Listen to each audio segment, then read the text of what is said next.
Matthew 16. The Pharisees and Sadducees came to Jesus and tested him by asking him to show them a sign from heaven. He replied, "When evening comes, you say, 'It will be fair weather, for the sky is red.' And in the morning, 'Today it will be stormy, for the sky is red and overcast.' You know how to interpret the appearance of the sky, but you cannot interpret the signs of the times. A wicked and adulterous generation looks for a miraculous sign, but none will be given it except the sign of Jonah." Jesus then left them and went away. When they went across the lake, the disciples forgot to take bread. "Be careful," Jesus said to them. "Be on your guard against the yeast of the Pharisees and Sadducees." They discussed this among themselves and said, "It is because we didn't bring any bread." Aware of their discussion, Jesus asked, "You of little faith, why are you talking among yourselves about having no bread? Do you still not understand? Don't you remember the 5 loaves for the 5,000, and how many basketfuls you gathered? Or the 7 loaves for the 4,000, and how many basketfuls you gathered? How is it you don't understand that I was not talking to you about bread?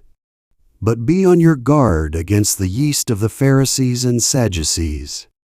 Then they understood that he was not telling them to guard against the yeast used in bread, but against the teaching of the Pharisees and Sadducees. When Jesus came to the region of Caesarea Philippi, he asked his disciples, "Who do people say the Son of Man is?"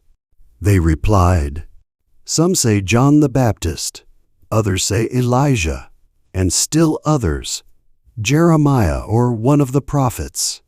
But what about you?" he asked.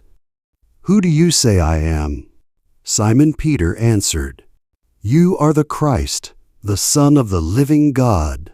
Jesus replied, "Blessed are you, Simon, son of Jonah, for this was not revealed to you by man, but by my Father in heaven.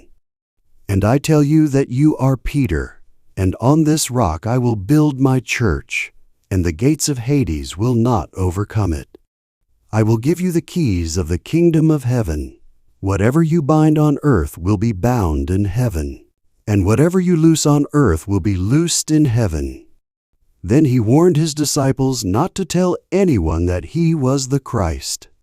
From that time on, Jesus began to explain to his disciples that he must go to Jerusalem and suffer many things at the hands of the elders, chief priests and teachers of the law, and that he must be killed and on the 3rd day be raised to life. Peter took him aside and began to rebuke him. "Never, Lord," he said. "This shall never happen to you." Jesus turned and said to Peter, "Get behind me, Satan.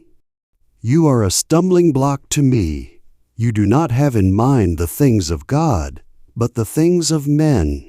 Then Jesus said to his disciples, "If anyone would come after me, he must deny himself, and take up his cross and follow me. For whoever wants to save his life will lose it, but whoever loses his life for me will find it. What good will it be for a man if he gains the whole world, yet forfeits his soul? Or what can a man give in exchange for his soul? For the Son of Man is going to come in his Father's glory with his angels, and then he will reward each person according to what he has done. I tell you the truth, some who are standing here will not taste death before they see the Son of Man coming in his kingdom."